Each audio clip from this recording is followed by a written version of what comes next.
The 10-minute drill. This is a big one. Covered by Universal Roof and Contracting.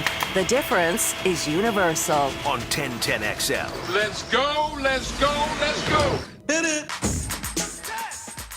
All right, let's do some sports concepts and rationalizations that aren't named Ramsey for a few minutes. I'm down. And talk about the rest of the world in sports. We missed a little bit of it yesterday. I'm going to point this question over to Beef because I think he gave me some faulty information. I'm not sure. Oh, boy. And Look, yet, I will admit, yeah, I am inclined to do so. Yeah. It's sort of my thing. I like to say he's a liar. I'm a bad intel guy. Oh, boy. He's a liar. Oh, man. It's true. All right, Harsh allegations. So yesterday, the legendary skipper of the Chicago Cubs, I'm Joe Madden. Yes. Who knows more than all of us combined. Maybe the smartest guy on who you earth. would Definitely have- the smartest guy in any surprisingly- room he's in. And who you would have loved to have taken I'm over as Joe manager Madden. of your Mets. Look at me. Yeah, surprisingly, I'm Joe Madden took the Anaheim Angels job. I'm Joe Madden. Okay. Or Worst the kept LA secret Angels in of baseball. Anaheim, which we had pegged before he left Chicago. Correct. Didn't I say Yes. that the Angels would fire Brad Ausmus into the sun to go hire Joe Madden? And it all happened. Joe Madden has gotten two managers shot into the sun. One was able to come back. Sounds like good info I'm Joe to Madden. me from Look at me. Beef. I'm pretty sure, in fact, I know, Beef told me that Joe Madden was making a salary of $895,000 somewhere along the line. No, I never said that. Yes, you did. No, I did not. You damn sure did. I never did. And, he doesn't take any salary. I said, really? He goes, oh, yeah, he's making less than $1 million. No, that's I a said, lie. That's just a flat-out lie. That's a flat-out lie from you. No, it's not. Those words have never come out of my mouth. Ladies and gentlemen, you know who to trust here. Anyway. Yeah, the guy who thinks it's daylight savings time. What's Joe Madden making? 12 to 15 million now with the Angels? What's He's he making getting? like $5 a year with the Cubs. Yes. I don't know what he's making with the Angels. I haven't seen the deal. Yeah. All right. So anyway, Joe Madden highly paid and is new skipper in Anaheim, which doesn't really set up the dominoes whatsoever because we all knew he was going there. So the other 7 clubs. Joe Madden. Yeah. And he'll be waiting and will wait with bated breath as he hopefully signs Garrett Cole and or Steven Strasburg. You know, Steven Strasburg can opt out of his deal too. Maybe they'll win the World Series and he'll feel, better for it. What about the Nats? Will the Nats be even better next year when they let Strasburg and Rendon go? By the way, did you see the Nats troll job on Twitter? Bye. Remember what was Bryce Harper's misspeak at his Phillies introductory press He conference? said, I love being in Washington or Said, something. I Yeah. just want to bring a World Series to D.C. Oh, no. So the Nats had a picture of them celebrating and said, we just want to bring a World Series to D.C. I think it's pretty crappy to all troll on Bryce Harper now. I mean, what do you? It's not crappy. It's just whatever, dude. Honest to God, you're in the World Series for the first time ever. You've got a band of superstars, and you're focused on the guy who left. Yeah. I read an article that said Bryce isn't a bad guy. He just what it allowed them to do is not put all their money, all their eggs in one basket. And they did say he sucks the energy out of the room a little bit because he's such a big, aura around him or whatever. Whatever you think of him, the bottom line is, okay, well, would you rather have Patrick Corbin or Bryce Harper? I mean, it was Corbin and whoever other pieces, Howie Kendrick, the other pieces that they added to their roster versus the one guy. That's always a tough decision, and it's fine. Harper can sit there all he wants, and he hasn't spoken, and he's but I promise you, is there any? It's kind of like when, to me, like when Peyton Manning left Tennessee, and then they went and won a Natty. In a way. Here's Bryce Harper who leaves. But he took the money, so I don't feel it's sorry only for him. been 1 year with Harper as the highest paid guy and Yeah. no results. But arguably the two, if they're not the best players, they're probably the most focused on are Mike Trout and Bryce Harper. May each make a ton of money, and neither one's team is worth a crap. Yeah. Yeah.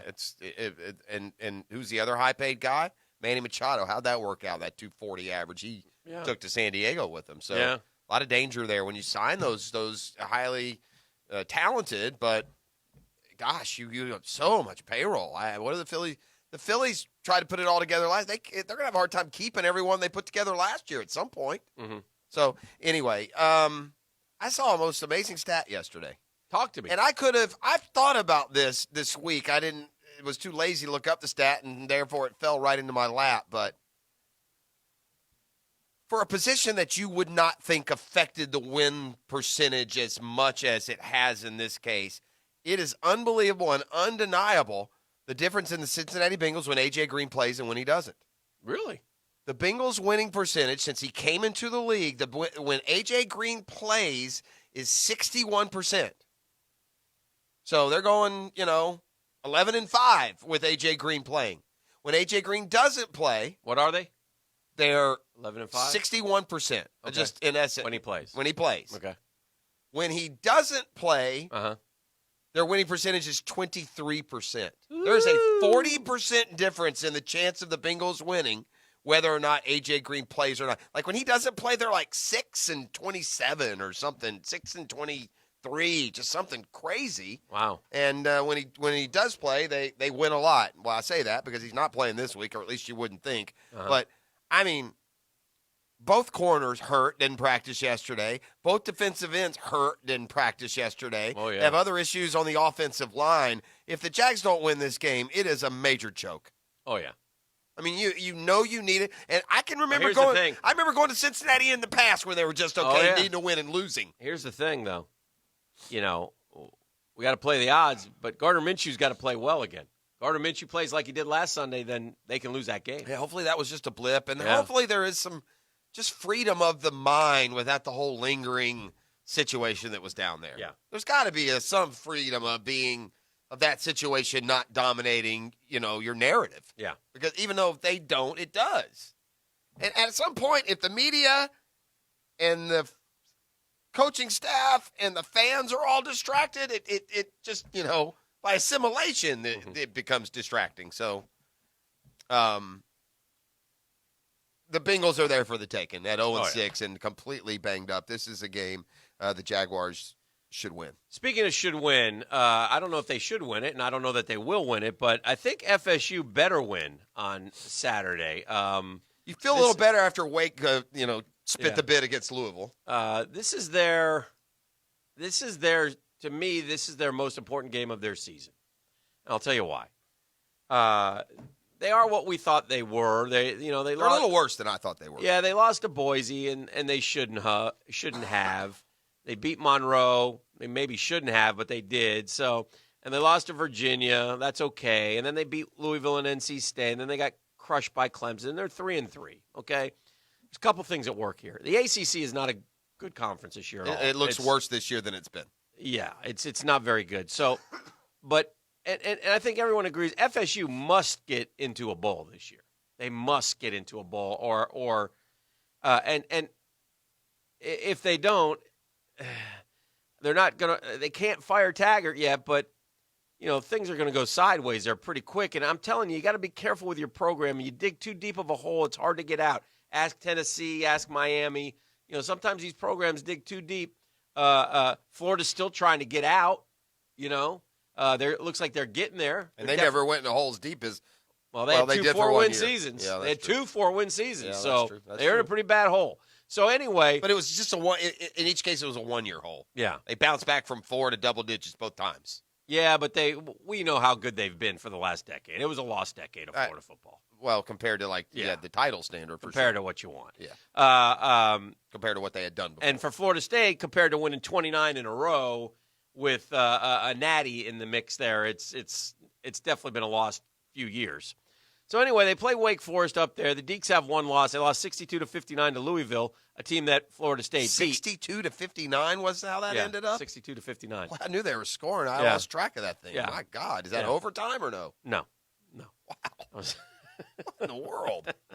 Didn't Louisville have like a 30-point lead in that game at one point? Is Riley Skinner on today? He'll explain that. That's true, debacle. too. The Riley report. Yeah, but anyway. He'll be disappointed. Maybe cry. Anyway, win that game. You're 4-3. Syracuse is awful, 5-3. You could even lose to Miami, but you don't. You might beat them, so it's right there. You could be 6-3. Boston College is terrible, 7-3. Alabama State 8-3. You could honestly go 8-4. Do you think they are? No, I don't either. No, that's a problem. But if you lose this game, then you might lose to Miami, and you might lose another one, and you lose to Florida, and then all of a sudden you're 6-6 or 5-7, and you're right back where you need to be. That's why I think this game is the one that's going to dictate whatever happens for them the rest of the year.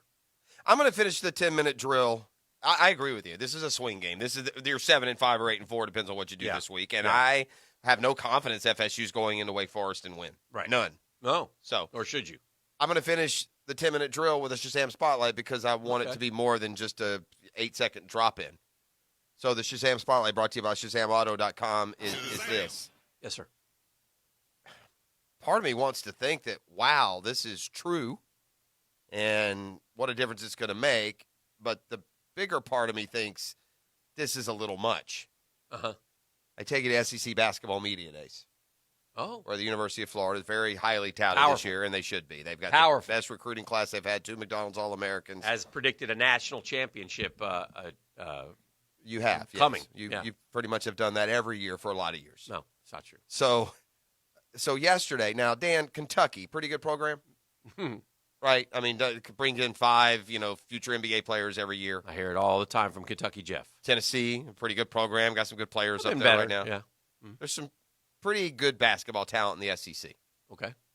Yesterday at SEC Media Days, the SEC preseason player of the year, Kerry Blackshear, University of Florida. Yeah. A guy who's never played a dribble in the SEC. The Florida Gators who are national champions. transferred in as a graduate from Virginia Tech, where last year he was nice. He averaged 11 points and 6 rebounds. I mean, the hype train on this Kerry Blackshear, Dan, is starting to rival anything I've ever seen in this state from a hype. Well, I mean, honestly, did you know? I know we don't. Basketball's got 316 Division I programs. It's hard to watch a lot of teams. You might go a year in a big conference. You might watch Iowa State all year. I mean, I didn't know Kerry Blackshear was a Virginia Tech hick. I mean, I didn't go into the tournament saying Virginia Tech is a real shot to go to the Final Four because they've got Kerry Blackshear. Yeah. And yet here the Florida Gators nabbed him. And if he's as good as the pundits say, then it will be a Final Four year in Gainesville. Shazam! There you have it.